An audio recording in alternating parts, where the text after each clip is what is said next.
Alors, je vous fais une petite vidéo pour vous parler du logiciel Anki. Je vais découper la vidéo en plusieurs parties. Je vais d'abord vous parler du fonctionnement du logiciel et de son principe de base en premier. Puis ensuite, je vais aller faire un tour dans ma collection pour vous présenter un peu comment moi j'ai présenté mes cartes, comment moi j'ai organisé toute ma collection et comment j'organisais mes révisions par rapport à Anki et quelle place avait Anki dans mes révisions pendant ma D4. Donc voilà. Alors, si vous ne connaissez pas du tout le logiciel, donc là je vais vous expliquer vraiment grossièrement, je me suis mis sur un utilisateur nouveau comme si vous veniez de télécharger l'application et qu'elle était complètement vierge. Donc là ça se présente comme ça. Anki c'est une application que vous pouvez télécharger sur MacBook, sur PC ou bien même sur mobile. Il me semble que c'est payant sur Apple et qui vous permet d'apprendre des notions. Donc c'est utilisé beaucoup en médecine, c'est utilisé aussi dans d'autres domaines. Et c'est vraiment un outil qui est incroyable pour apprendre des trucs par cœur en fait. Le principe de base, donc il y a deux gros principes, c'est le système de flashcard et c'est le système des répétitions espacées. Le système de flashcard, donc une flashcard c'est quoi? Une flashcard c'est une carte qui contient un recto et un verso.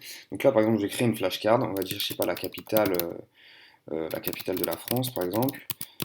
Moi, je suis sûr de ne pas me tromper. On ajoute la carte. Dans le paquet, on va créer un nouveau paquet. Je vous expliquerai ça après, hein. Capitale. Une flashcard, c'est quoi? Donc un recto, ici, un verso. Quand on ajoute la carte, on l'a. Et ici, on va pouvoir jouer ce paquet-là. Et donc, voilà. Ici, on aura une carte avec un recto et un verso. Donc le recto me propose capitale de la France. Et moi, le verso, le but du jeu, c'est de deviner la réponse et de savoir y répondre.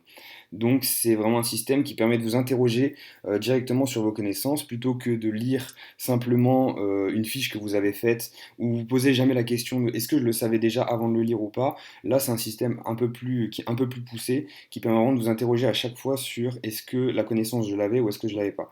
Donc là c'est vraiment un truc basique. Donc cette carte là que je viens de créer à l'instant c'est vraiment quelque chose de basique de questions-réponses avec limite une phrase, une réponse en un mot. Mais ça peut être beaucoup plus complexe que ça. Vous pouvez faire vraiment vous pouvez vraiment ficher des trucs assez longs avec des sous-parties, etc.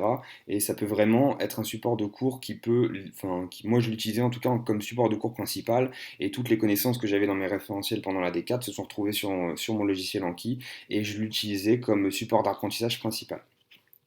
Donc le gros avantage de Anki, c'est qu'il va vous permettre Donc non seulement il y a le principe de flashcard, mais en fait les flashcards, une fois que vous les avez créés, soit vous pouvez les afficher seulement comme ça, donc voilà, je mets un aperçu et les regarder simplement. Donc là, j'ai l'aperçu, je regarde simplement la carte, je me l'interroge moi-même. Voilà, ça c'est l'aperçu de base.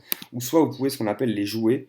Quand vous êtes dans votre interface de paquet, vous pouvez les jouer ou les étudier. Et quand vous les étudiez, une fois que vous êtes posé la première question sur le recto et qu'ensuite vous réfléchissez à la réponse, selon la difficulté avec laquelle vous avez eu à répondre, donc ça c'est vraiment de l'auto-notation sur votre mémoire et sur la capacité que vous avez eu à répondre, vous allez pouvoir demander au logiciel de vous représenter la même carte dans un certain délai.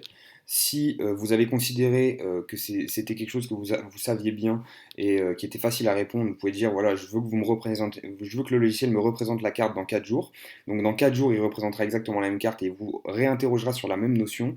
Si c'était plus difficile, vous mettez un délai inférieur. Et en fait, le but du jeu, c'est que voilà, si par exemple, là, je ne le savais pas du tout, cette carte-là, je la connaissais pas bien, il va me la remontrer dans 1 minute et voilà, il me la repropose d'emblée directement.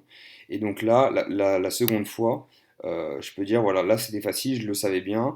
Après le deuxième essai, j'ai réussi à y répondre. Donc dans ce cas-là, je veux qu'il me la montre dans 4 jours. Et puis au fur et à mesure, il va se passer donc 4 jours, puis ensuite il va vous la proposer dans 6 jours, puis ensuite il va vous la proposer en 15 jours, 30 jours. Et en fait, c'est vraiment ce système de mémoire avec au début, quand vous voulez ancrer une connaissance, vous êtes obligé de revoir très très fréquemment une notion. Et puis au fur et à mesure que vous l'avez revue deux, trois fois avec un espacement assez petit, et ben, au fur et à mesure, vous allez pouvoir espacer les connaissances. Et donc ça, c'est vraiment un principe de base de la mémorisation et qui est exploité dans ce logiciel-là.